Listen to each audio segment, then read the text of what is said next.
Hi everybody, my name is Mark Hilliard. I'm a master here on the cohort, and tonight we're doing the level 6 Hangout. For Adam, we're going to be talking about the Master's Challenge, which I'm told I've made way too hard for these guys. I don't know. I think it was pretty easy, but everybody says that I went too far. So, anyways, Adam, what did you think about the Master's Challenge? Well, Mark, I first went through it as exercise and just getting it done. And I was on the road, and as you know, I've been traveling a lot, and it's been hard for me to keep up. And but then I kind of backed up, and I reread what the philosophy was of the Arcanum, and I reread what the requirements were for level 6. So I decided to go into it further, and I've been doing HDR for probably, I don't know, 8 years or more, and thought I knew a lot, and but I could never tell you what the dynamic range of my camera was, or what the dynamic range of the average human eye. Never looked into it that far. I just bought the Nick software and the Photomatics and started moving sliders around and thought, oh, that looks cool. So I kind of backed up and decided to really look into those things per your instructions, which really was why I joined this in the first place, was not just to show everybody what I knew, but to go beyond and learn things from other people that I don't know. So I had to remind myself that. So I slowed it down on the internet and learning more about dynamic range and the capabilities of different cameras, and when to use it, when not to use it. And a lot of this stuff came pretty easy because I've been using it so long, but it really clarified for me a lot of issues.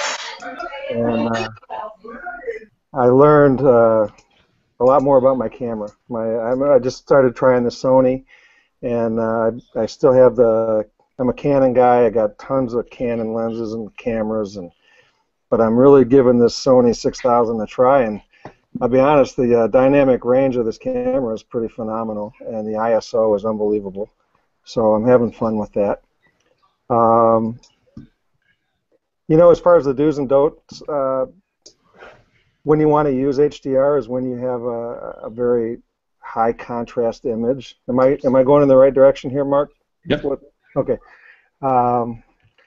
If you want to be able to see into shadows and tone down the highlights a bit, and your camera just doesn't have the dynamic range to capture that, it's helpful to take 2 or more images. And the more contrast you're going to have in a scene, the more images you may be required to take to capture it.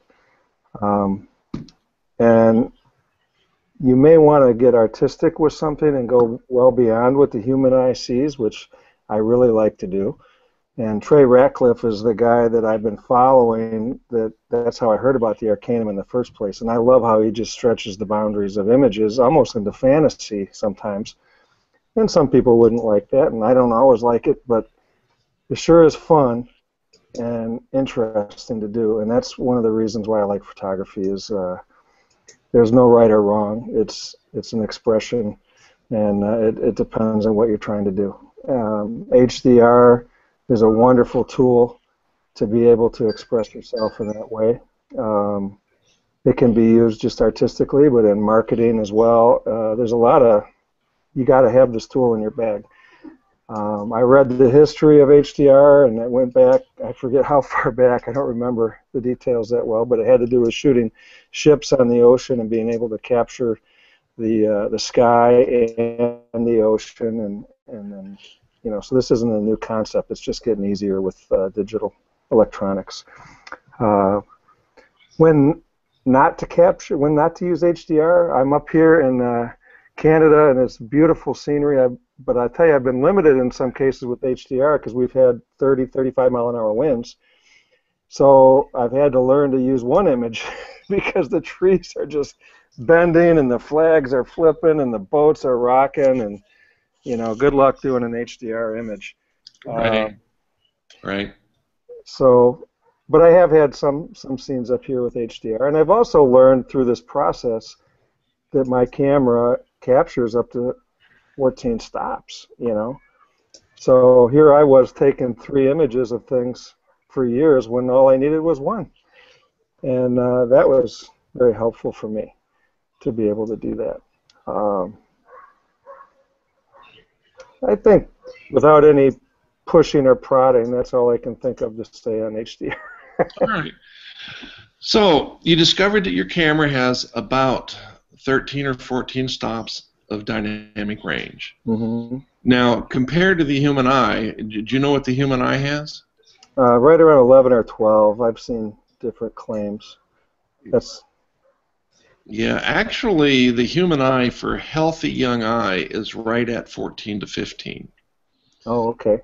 But of course, now that's going to vary according to the person and the location and how far down the eyes stop down because of the light. You know, all of these things are applied to this. So the rule that you can take away from that is you're going to see way more than your camera can capture most of the time. Not always true with a lot of today's modern cameras, because they are becoming more and more capable with new technology that's coming along. For instance, Rhonda just got the new Canon Super camera yesterday. Yes. At 50 megapixels, and I'm not sure what the dynamic range is, but we're going to have Rhonda tell us that later on. And if she doesn't know, then she will have an exercise to find out. But the thing is you are absolutely right. There are times when HDR just doesn't make sense. In fact, it can be a negative in your image creation process because things are moving in the wind, you know, or the clouds are moving, or we're moving, or you don't have a tripod. But having said that, have you given any thought to the HDR capabilities of a single shot RAW capture? Yes, and that's what I meant by all these years I've been shooting 3 images when I could have just shot 1, because I did start on the Fix Me project. You know, I didn't just take that in Lightroom. I actually took that into the Nik software, and I played around with that in there and was amazed.